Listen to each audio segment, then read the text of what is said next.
Hello, all. Just wait 1 second while we're going live on Insta. Excellent. Thank you for joining me this Friday afternoon. It is almost Shabbat, and we have a lot to talk about.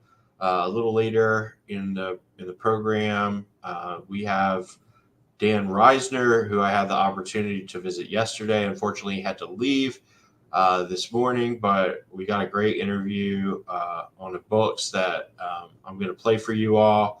Uh, but before I even get into that, on Bridges Not Walls, we're all about building bridges rather than building walls. And this has been a difficult few weeks in Charleston. Um, you know, we saw a couple of soldiers from Israel come visit, talk about their experiences. And last week, there was certainly an escalation in our city in terms of the protest activity that's been going on. City council was interrupted. There were a couple of people outside of a Young Jewish Charleston event, but the headline is that once again, through communication, through best practices with security, and through partnership, we've been able to keep Charleston relatively calm as parts of the rest of the country explode. It is still safe to be Jewish in our city. It is still safe to go to Jewish community events without fear for being protested or interrupted or confronted in some way. So, having said all of that, I have some great news to share. As of last week, Beaufort and Casey, South Carolina, both passed hate intimidation ordinances, meaning that our state now has 14 municipalities across the state with hate intimidation ordinances on the books. That is huge. It speaks to the advocacy of our community members. You all showed up. You started this municipal hate intimidation ordinance movement right here in the Low Country. Charleston was the first city to pass such an ordinance, and this year, Mount Pleasant was the first in a series of something like 10 municipalities to pass ordinances. So it really started here in our backyard and built momentum. We now have hate intimidation ordinances in Charleston, in Mount Pleasant, in North Charleston, and in Somerville. So almost our entire area is blanketed in these hate intimidation ordinances. So if people commit hate crimes in these jurisdictions, they will have that on their record. We have not been able to get that done at the State House again this year.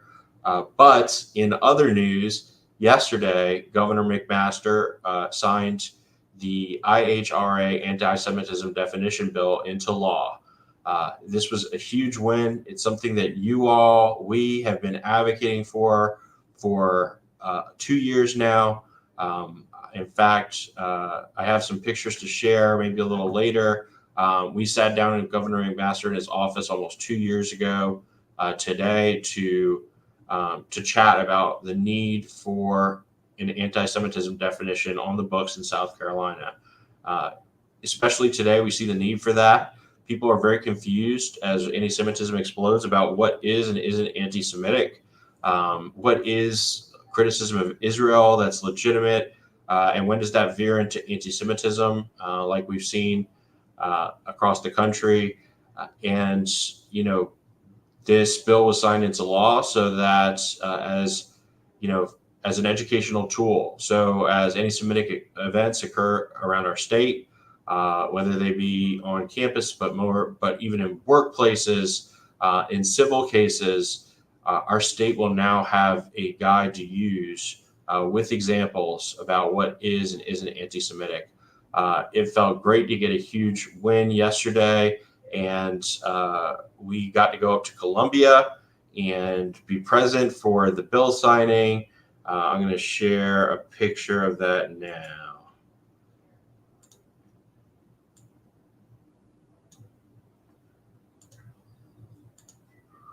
All right, as you can see here, Governor McMaster tweeted about it. He made a speech about how, the history of Jewish community in our state began a long time ago, and that we have one of the oldest synagogues in the country here in Charleston. Um, as you can see, everybody was very pleased. There's me over here, also very pleased. In back, you can see Judy, Anita Zucker, a lot of familiar faces, a lot of people that worked hard over the past 2 years to advocate for this law. And, while I'm speaking of what that advocacy looked like, we're talking about filling out all of these action tools, but also attending more than 4 different events at the State House over the past 2 years in advocacy of this bill specifically. Our federations across the state have submitted expert testimony in subcommittee hearings in both the House and the Senate in support of this definition, along with signatures from all of our local almost all of our local synagogues here in Charleston and Columbia. It was a long haul, but it feels great to have a win. And it's just an example of, even though we don't always get everything that we're advocating for, our efforts do pay off in the long run. And you can see that with our hate intimidation ordinances. You can see that in the signing of this bill yesterday, and our governor making a strong statement in support of the Jewish community and against anti-Semitism. We're not always going to agree with everything that our government does, and there are certainly a lot of reasons to be disappointed this year. With the passage of some really harmful legislation and the stalling of the hate crimes bill. But the more that we show up to the fight, the more that we continue to advocate, the more that we continue to partner with other communities, the more effective we will be, and the closer we will be getting to passing a legislation that the rising tide rises all boats, right? So we always want to be advocating for things that benefit everybody. And if you look at the hate intimidation ordinances that are now on the books across the state, these are ordinances that are going to help all people targeted by hate. And we're very proud of our advocacy on that. And when I say our, I mean the Jewish community members who showed up in North Charleston, in Somerville, in the city over and over again, in Mount Pleasant to advocate for these ordinances and sharing their personal experiences, overcoming their fear of public speaking. All of this mobilization equals results, and we're seeing that. And so all of you should be proud of the part that you played in all of these accomplishments this year. It's been a huge year, and we look forward to many more victories in the future. All of that being said, I will not be with you next week or probably the week after that. I am flying to Israel as part of the Mandel Institute for Nonprofit Leadership Executive Leadership Cohort, Executive Leadership Program Cohort. And I will be all over the state of Israel, Jerusalem, Tel Aviv, Haifa, learning about the challenges that they're facing, about Israeli society, Jewish Arab Israeli society. I'll be meeting even a couple of Palestinian folks as part of a program that I'm participating in. And then I hope to visit our partnership region in Hadera, Aaron, if I'm able to extend my trip. So it's very exciting. I'm leaving this Sunday, and I will be posting all kinds of updates from Israel. And while I'm there, I'll share a little bit of best practices from Charleston about how we can achieve peace. I'm not sure I'll get very far in that endeavor, but we shall see. So the guest that we have today is named Dan Reisner, and he's from Israel. And his story is incredibly significant to what we're talking about now. And I think the way that we as Americans are viewing what's happening in Israel. Dan was in his his art studio in Yafo, next to Tel Aviv, where he sculpts, and saw a video of George Floyd being killed. he didn't really understand much about racism or about American race dynamics or about police or any of the issues at play. But on a very human level, he was able to feel a pain that George Floyd was feeling that really resonated with him. He's a combat medic veteran that served in Lebanon for Israel, but his story is one of humanity. He immediately sculpted George Floyd in the moment that he felt was most significant in the video. And, you'll hear more about it, but the work went viral. And now that work lives at the International African American Museum right here in Charleston. And Dan had the opportunity to come here to Charleston and see it placed in its ultimate context. And it was a very emotional experience for him. And I think through this process, he's learned so much more about the complex social situations that we face in America, which has been really interesting to him. But, on the other side, I shared that we're all seeing pain in Israel and in Gaza and relating to that on a very human level, no matter what your position might be. And that we are just reconciling, as he is, the complexities at play in the war that's going on in Gaza, in the broader struggle between Palestinian and Jewish claims of indigeneity in the state of Israel, and our respective connections to the land. We don't talk much about that, but it's hard not to connect the experience that we're all having as Americans watching what's happening in Israel and the experience that Dan Reisner had as an Israeli seeing the George Floyd video and the following protests and feeling that at a very deep level. So I had the opportunity to interview Dan yesterday, and I'm going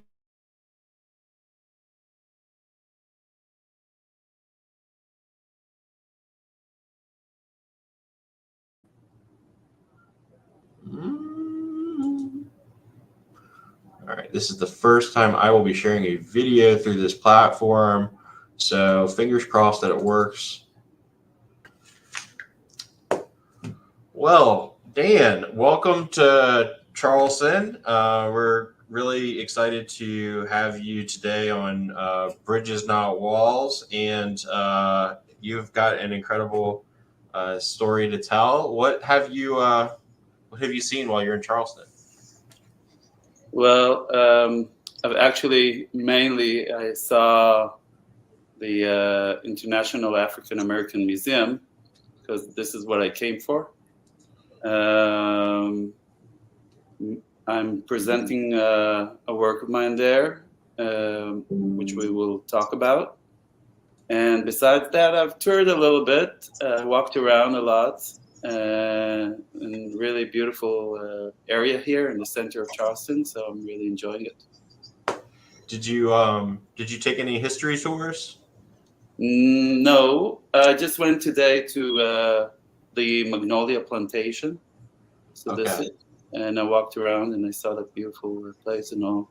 I did hear a lot about the history there, but I read and looked and saw some, and mainly walking around in the times that I have, because I was really mainly around the exhibition that I'm participating in now. Well, we got a chance to talk a couple of weeks ago, and I'm grateful for the opportunity to dive in a little bit more. But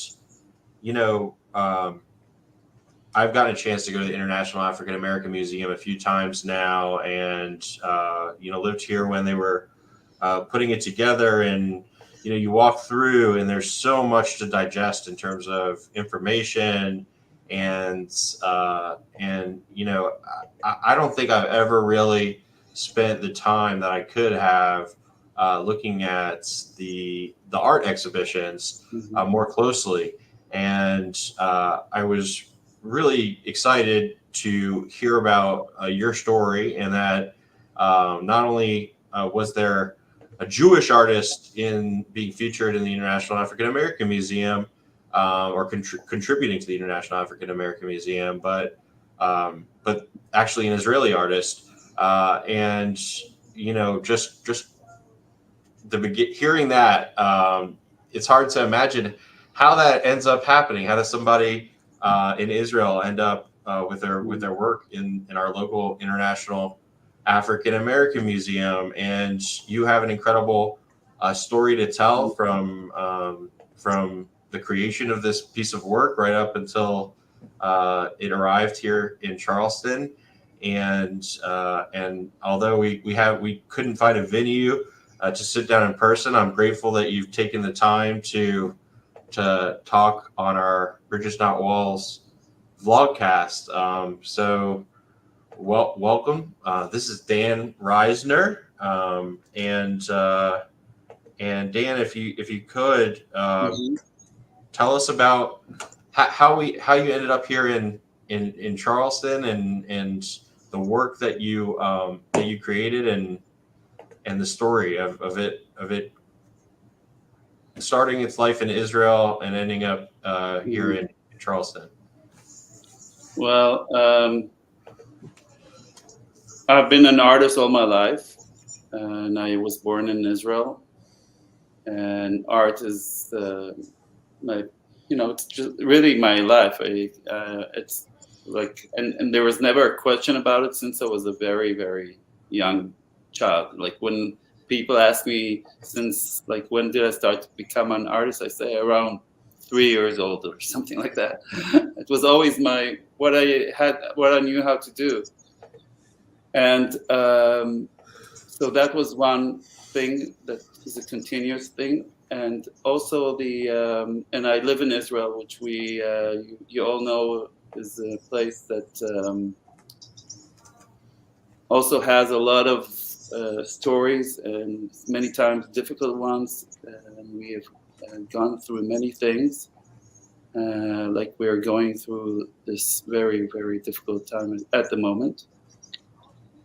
So trauma in many ways is part of our lives there, so I grew up in this little town, which is a little bit outside of Tel Aviv. Actually, that was a very beautiful childhood in many ways. And just opposite my house, I had this beautiful nature. There was a big wadi, and with trees and water, and we had a very a lot of nature in my childhood, so it was very special. And I could also always find my materials there, so I knew where to find the wood or the clay or different materials to work with. And so I grew up there and studied art in Israel, and I have a studio today in Tel Aviv, in Jaffa. This beautiful part of Tel Aviv today, and which is also an important place for me to live, because it's a mixed. We live Arabs and Jews together. It's a mixed environment, which is very important for me, and that's really the natural way of our lives. We live together, and so 4 years ago, I'll get back a little bit to my history in a moment, but 4 years ago, which will be to the day on this coming Saturday, and it will be 4 years on the 25th of May to the killing of George Floyd in Minneapolis. And I was at my studio at the time, and the day after this happened, I heard and saw it for the first time on YouTube or something like that, and I just saw the video that was taken by Darnella Frazier, that she stood very bravely just in front of all of this what was unfolding, and took a video of the whole thing, and we all saw and we were all part, in a way, of this terrible incident. And this really shook me very deeply, and it was, I was really, it brought some very strong feelings in, I was angry, I was like, I was upset, I couldn't believe that what I'm seeing. And immediately after I ended watching this video, I just started sculpting this image that I saw. And what I saw was mainly the head of George Floyd. I saw that was the focus from my point of view, seeing him and seeing this moment of his life between life and death, which was so tragic. So for me, it was very important to capture this specific moment as it was.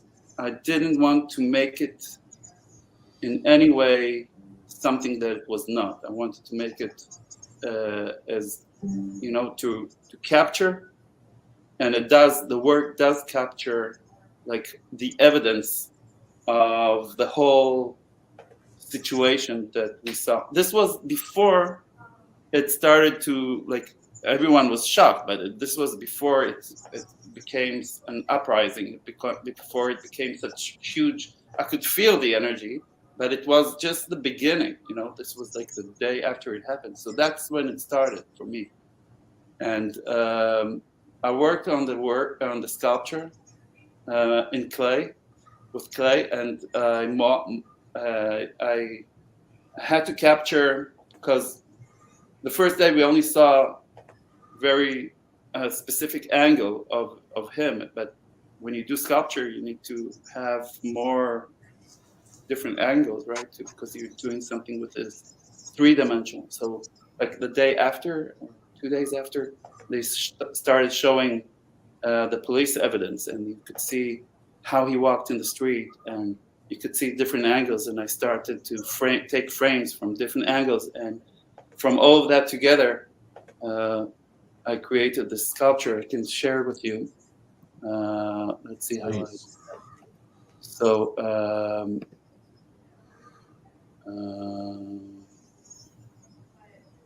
1 second. Let's see. Sorry. Okay, so you can see my screen. Can you see the screen of my computer? Not yet. Not yet. Okay, just 1 second. Let's try this one.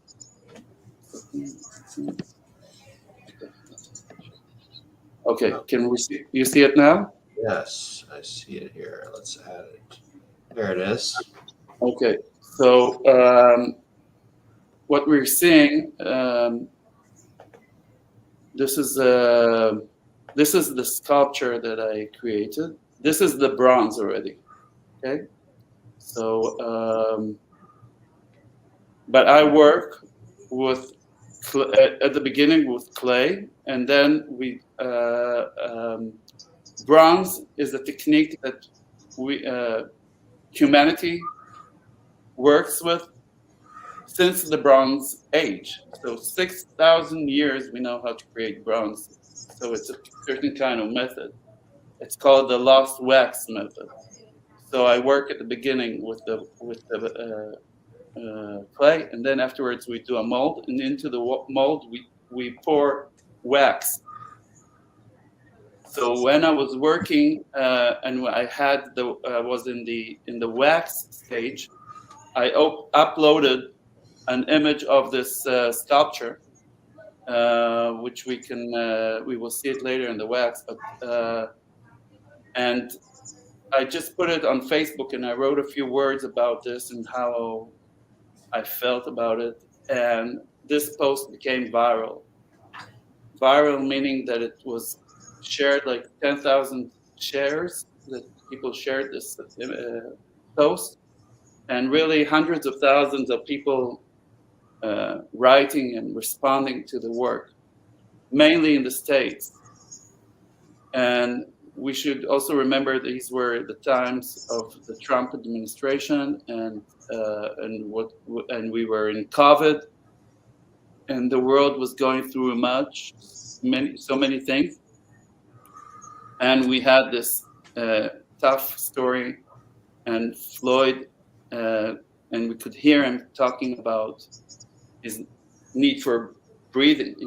He's asking, "I can't breathe," right? We have this very strong sentence, and so we can see in the sculpture. Can you see the next slide? Yes, sir. Okay, so we see on the side of the work these what looks like the tree, the rings of the years of the tree, right? So this is what it can remind us, like this kind of image. But actually, if you count the rings, you see the 9 minutes. So it's not coming to present a year, it's coming to present a minute. So each one of these rings represents a minute, and then we see the 9 minutes of that this whole terrible story had taken. And when we look at this, we can also see something that looks like that the wood had like broken there. Like we can see those cracks, and the cracks actually, if you look at it from the side, it represents the hour, which is 9:25. So we have the time of his death, we have the time that this story has taken, and we have all the story folded into the work, because I wanted nothing to escape from like capturing the evidence in the work. This was very important for me, this to capture all of it together. Can I ask you a question about? Yeah. So you chose, obviously, as you mentioned, a very specific focal point from the video in George Floyd's face, and you chose also, obviously, a very specific moment in the video. Why? What was it about this moment in particular that you wanted to capture? Well,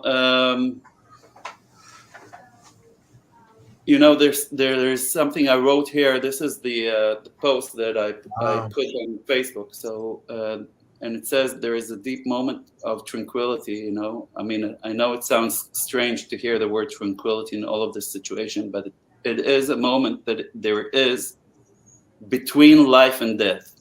There is suddenly a let go, and I can say this because I was a medic in Lebanon, and I have seen death in my life, and I've seen people. I was a combat medic in Lebanon, and this is part of my story. And it's not by chance that I think I was captured by this moment. So there is this moment between the body is, he was fighting. You could see he was fighting, but there was a certain moment that eventually he let go because he couldn't breathe anymore. And then at that moment, what happens is that the body, when it gives up, it softens, because gravity is pulling our tissues toward the ground, right? And this is something that captured me very strongly. This moment between his life and death, and so this was we can see it here, and so this was a very strong moment for me to see it. This is one perspective. Another perspective comes from the art. In the art history, you have many images of heads, that you can see, and one of them is a very known one by a very known and important sculptor of the 20th century that is called Constantin Brancusi. Constantin Brancusi was one of the most important sculptors of the 20th century. He was born in Romania, but most of his career was in France. And there is a big collection of his work as well, but you can also see it, of course, in many places, in the MoMA, and many other places. But I'm referring to a work of his, which is called Sleeping Muse.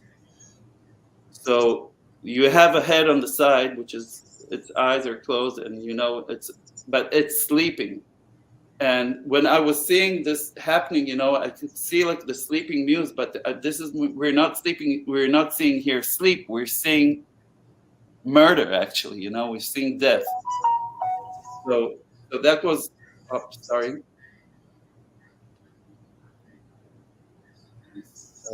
Are we? 1 second. Okay. Can you see the image? Yes. Okay. So for this is another thing that came very strong to me, because there was something in the story that was not only it was referring to so many things. It was referring to social injustice. It was referring to also in so many layers that are also that are touching our culture in just in so many ways. So that's why it was so important for me to capture this piece in this moment in this way. If you have any questions about that. I in the conversation that we had some time ago, you mentioned to me that as you received feedback about the art, as it went viral, you endured some critique about understanding the complex social dynamics at play here, and race, and what the Black experience is in America. And this podcast or vlogcast is called Bridges.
Oh.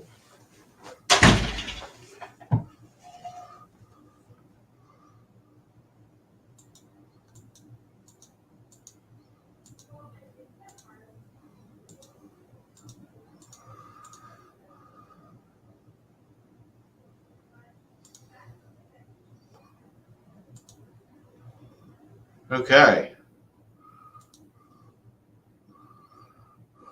Let's try this again.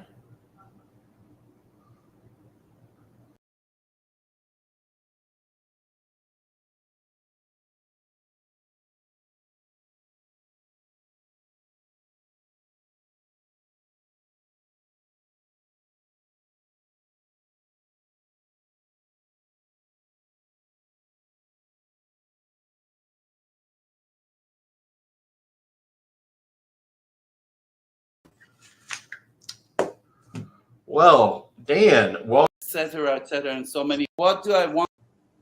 That something like this should never happen again. To put it out there, because some of the I know how to talk English quite well, but I'm not because people that are walking in the world and like containers. Each one of us is a container of his stories, of his pain, of his life, of his trauma, of his history, of his where he came from, etc., and so many layers. But we need to. But in order to communicate, as you say, with these bridges, you have to put your inner in the outer, because only then we can communicate with other people, and we can share, and we can show someone the possibility of change. Because what is the possibility of change? The possibility of change only comes when I'm willing to show the other person that I've taken my own pain and put it out of my own sphere, and then he can see his own possibility to take his pain and put it outside of his sphere. And then we can, and then if I understand that I'm taking something out, now I have the possibility of choosing what do I want to contain from now.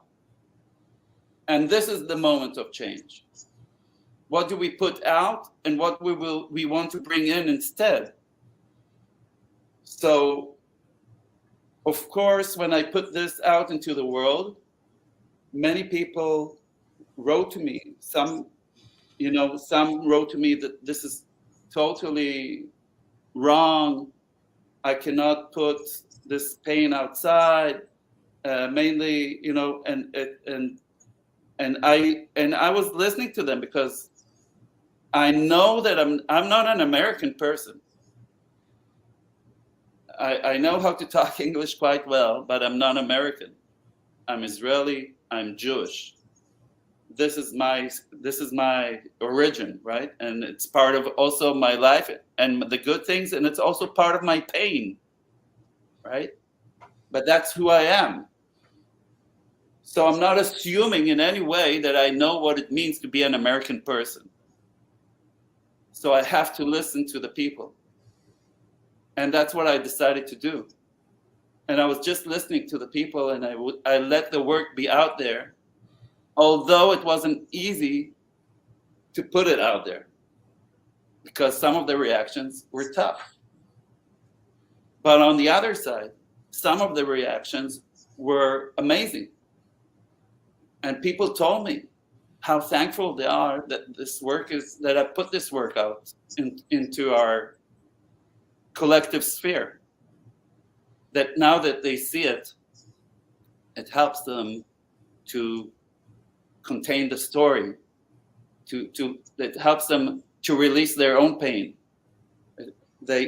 People wrote to me, they want to see this. This is long before I came, or I knew that it will reach such an amazing place, right?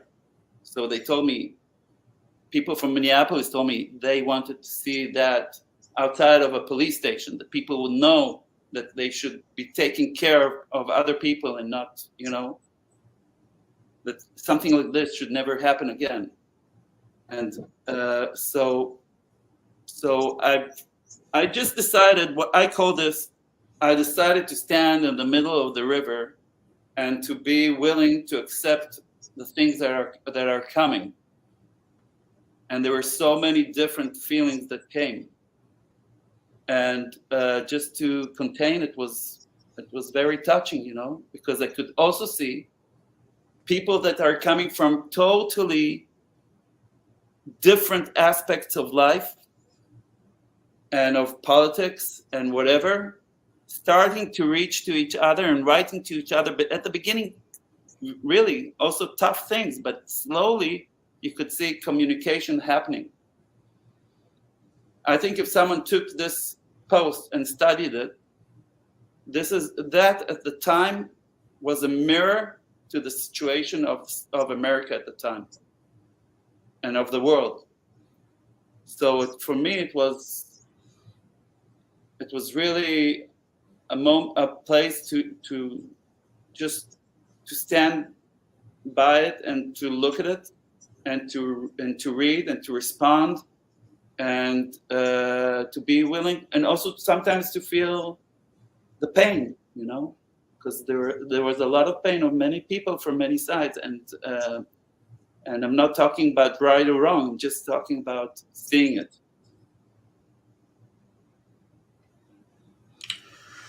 So how what was the journey from the point where this work went viral on social media to how did it arrive in Charleston? How did it end up at the International? First of all, this, you see this page, you can see Charlie Floyd. This was how the post when she wrote to me. You see this beautiful artwork. How can I get a copy? This piece. My husband is feeling as Floyd. She's the sister-in-law of George Floyd. So I was, you know, at the first moment, I couldn't believe what I'm reading, that this has actually reached the Floyd family through this post, you know, and so we are in touch, and this is very important because they are very appreciative of the work, and they know that I'm working, you know, I'm working on the story all the time because I believe in its importance. And you see, and also afterwards, Terrence Floyd, the other brother, wrote also in the post. So this post went so viral, it reached them through, you know, just passing from one person to the other. And also there was this group of people that wrote a white paper talk about how police needs to change the way its ways. They called it the cost of change, and they asked to put my work at the cover. So it really reached so many different places in the world. This is in Germany. And a year ago, we'll go back 1 second to maybe to the images here. A year ago, I was okay. I'll tell you on this incredible story. So it was Rosh Hashanah, a Jewish New Year's, and the work was at my studio. And I live in Jaffa, very close to the beach, and I walked to the beach, and I was like sitting with myself, and I asked myself, what are my goals for this coming year? So we're talking about a little bit more than a year ago. And I said, okay, the sculpture of George Floyd must get out of my studio. Until then, it was at my studio. It must find its place. That was my New Year's resolution. So I got back from I went from the beach back to my studio.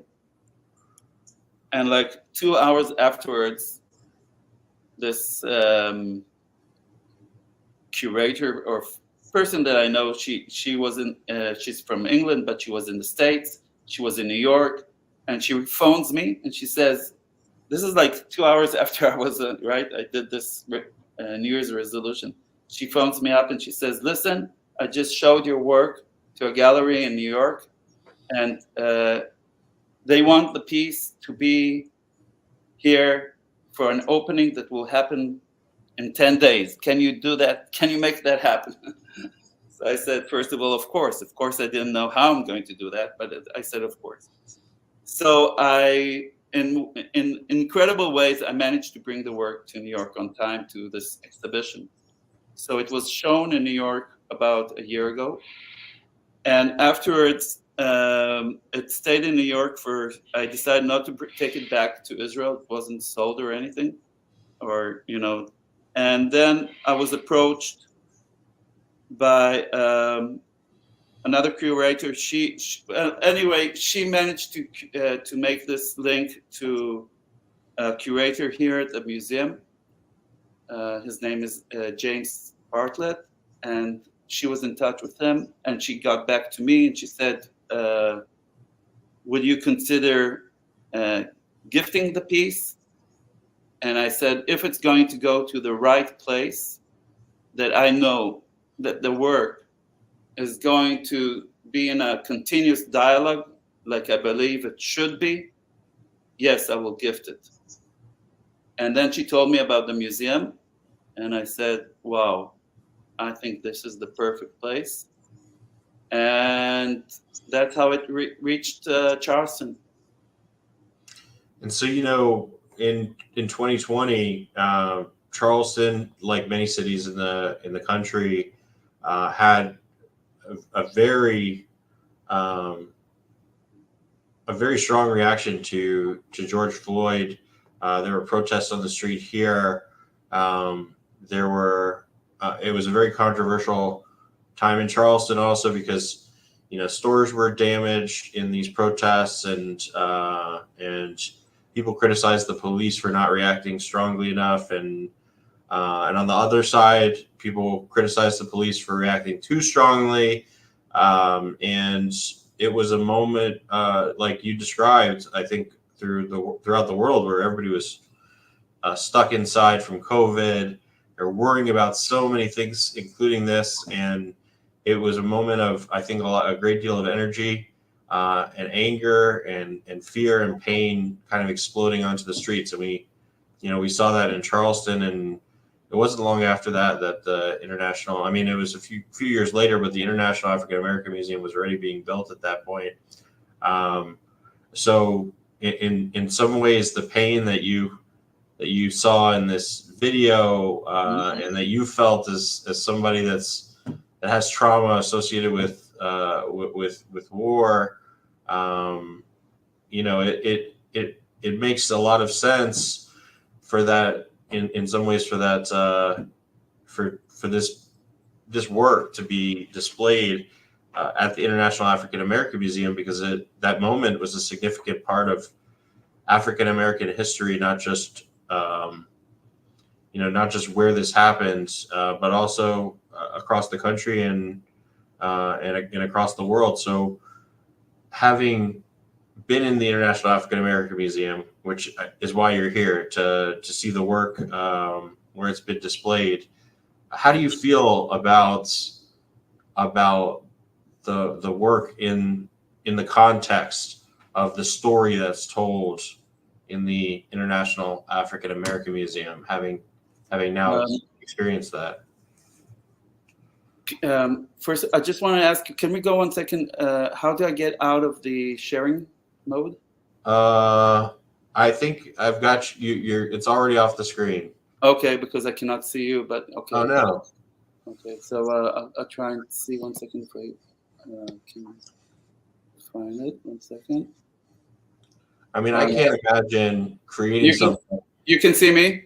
Yes. So it's fine. Okay, we'll stay like this. It's fine. So I came to the museum. Well, I came to Charleston this Monday. Today we are on Thursday. And Monday the museum is closed. So I came to the museum actually on Tuesday morning. And I just, first of all, saw the museum from outside, which is, I think it's a masterpiece. I think it's so beautiful.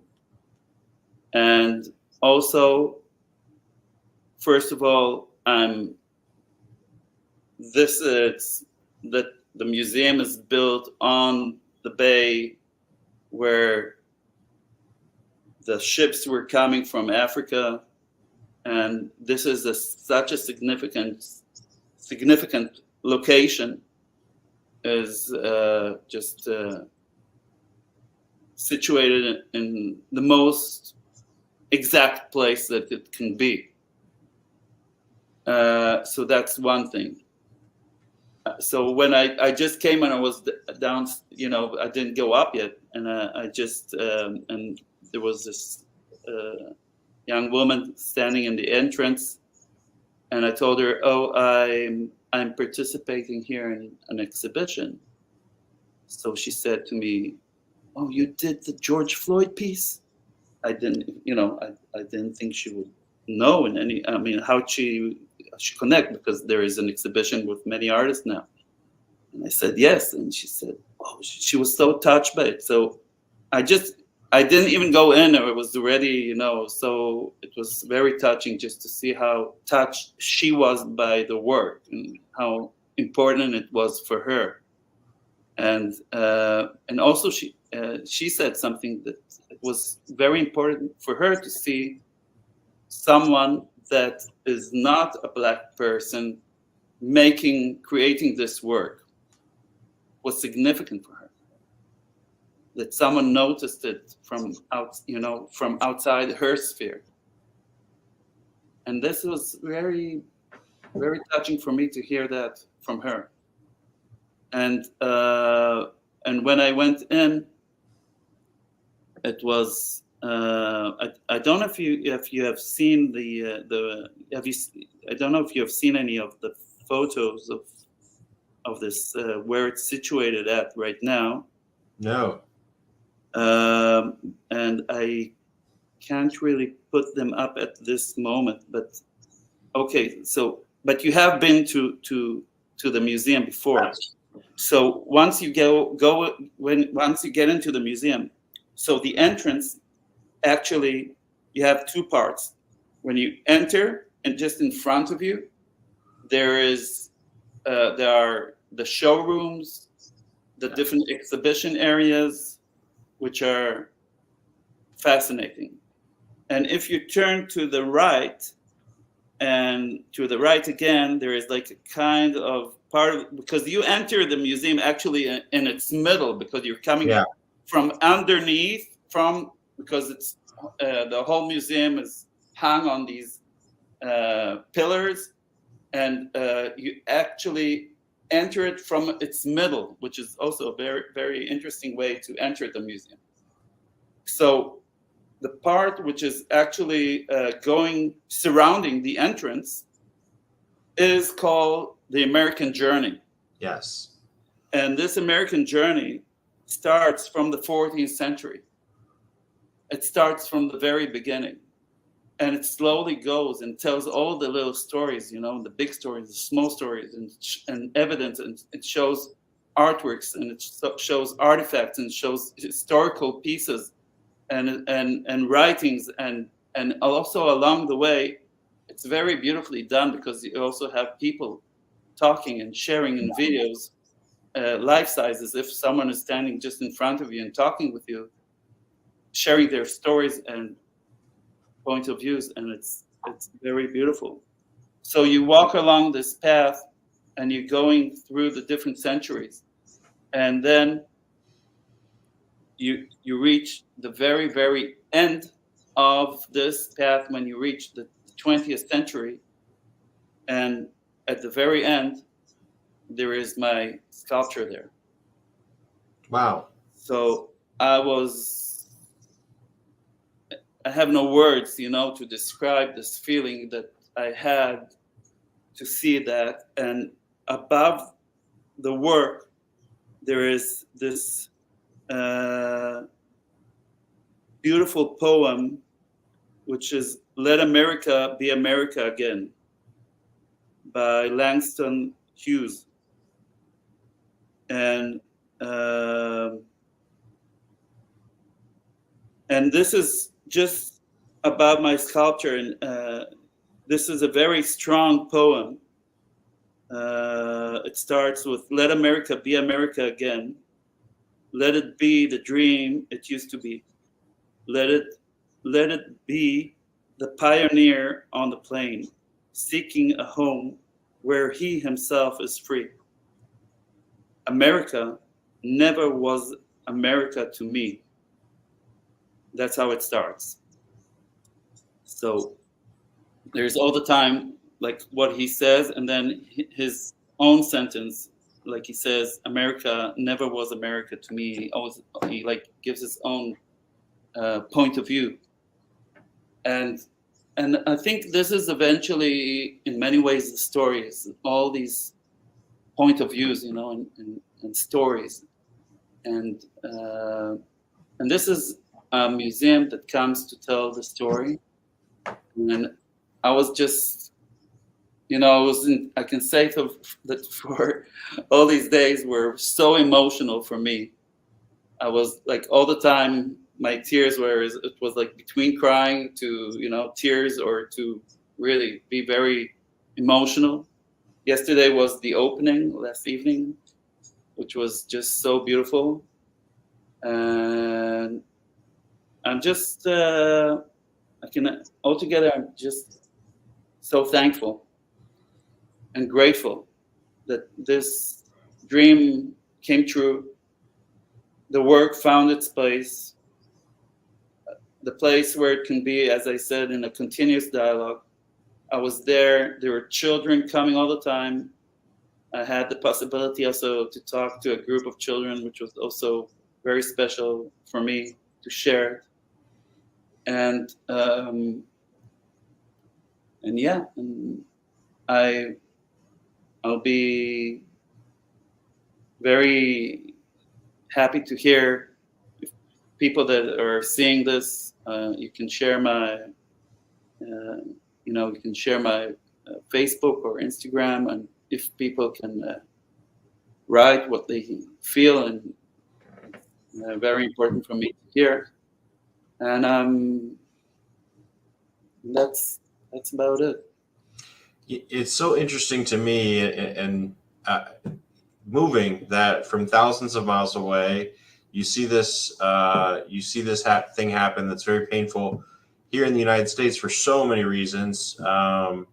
But you feel that pain, identify with it, and connect it to a pain that you still hold from your own experiences thousands of miles away. Mm-hmm. And I think it's very interesting to be having this conversation in this moment, because so many people in the United States, so many people here in Charleston, Jewish, not Jewish, see what's happening in Israel, which is the result of very complex social structures and injustices. And there's so much pain, Palestinian pain, Israeli pain, and people here see it and they feel it too. The people who are protesting in support of Palestinians, they're feeling this pain and identifying with this pain in a specific way.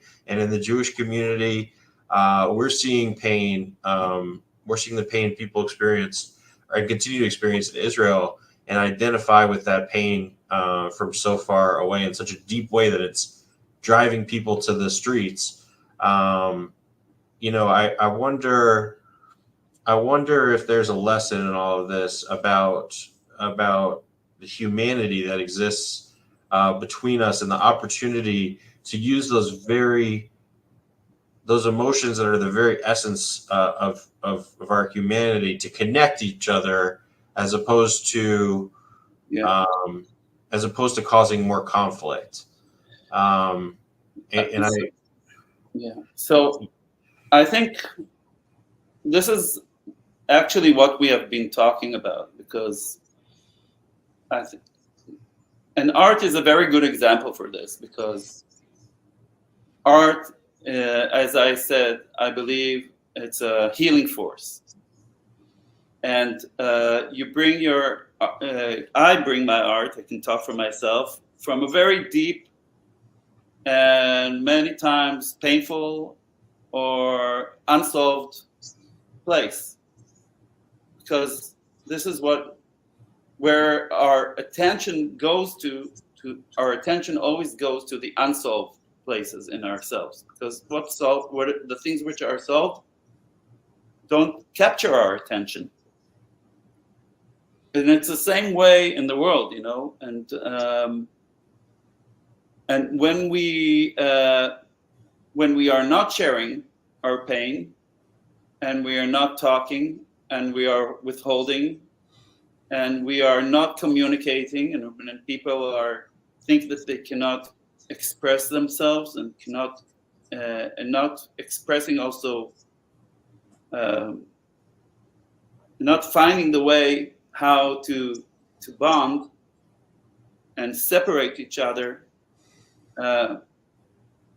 This is causing, for sure, a lot of pain, but also a lot of misunderstandings, and or the way you can take someone for granted, and not understanding his story behind it. Yeah. So, and we live in a world that, and also I can say that when leaders know how to separate the people into their different groups and not let them be connected, this is called divide and conquer. Yeah. And there is someone is gaining something from that. So when we are separated, someone is gaining now.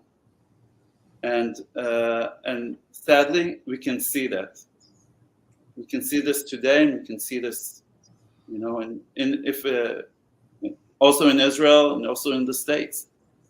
And we are confronting very difficult times.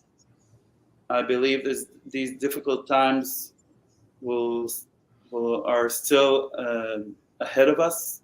It will take time for these things to be solved. Hopefully, we will find peaceful ways to solve them.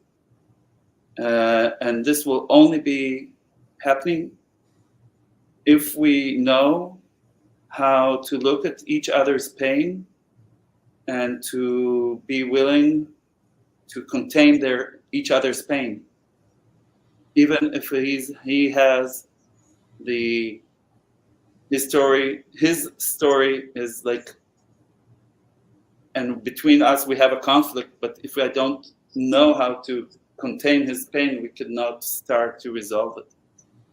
In both ways, of course. And this, first of all, has meaning that we have to do some work together.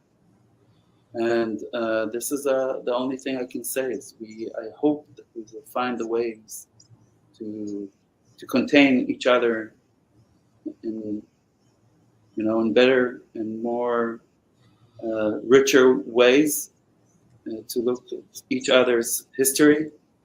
This was so significant for me to be here and to see the history from up close as much as I could contain in this short time. But it was very meaningful for me. And yeah, that's it.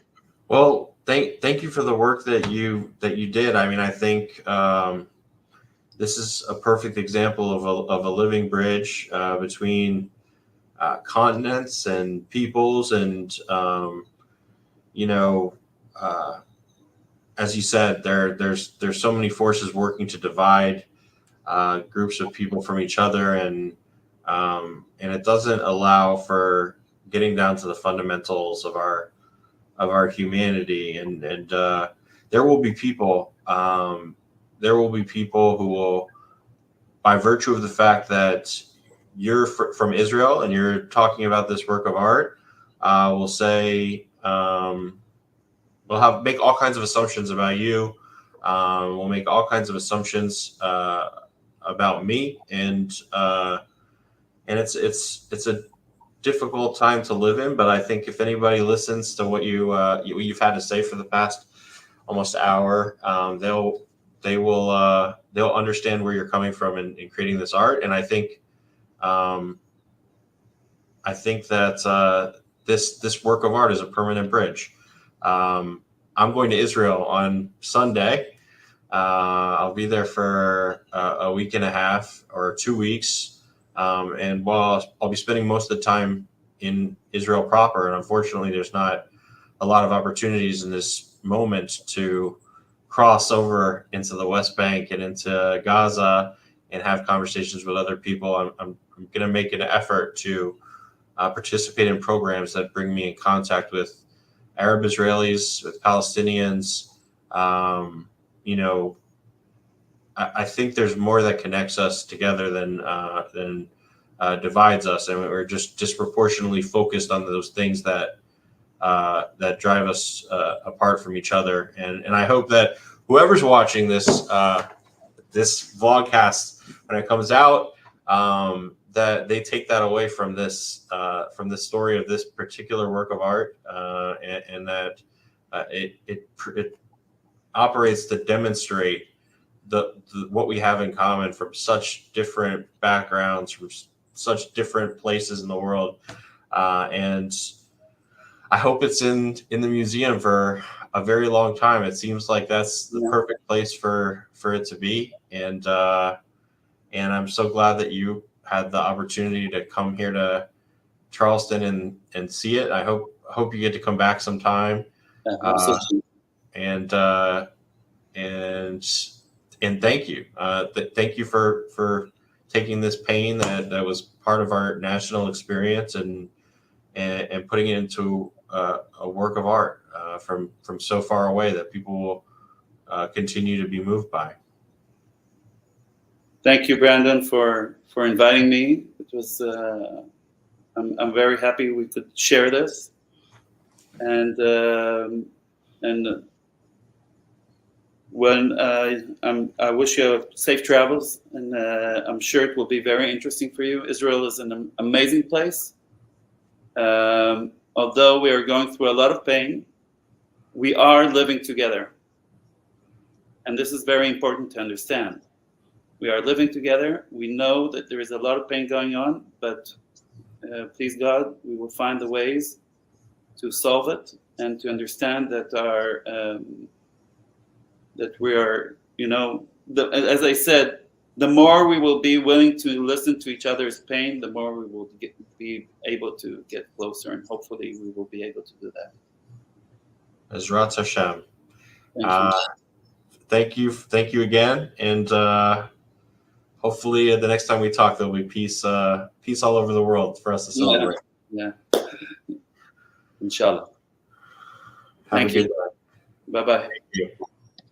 Bye.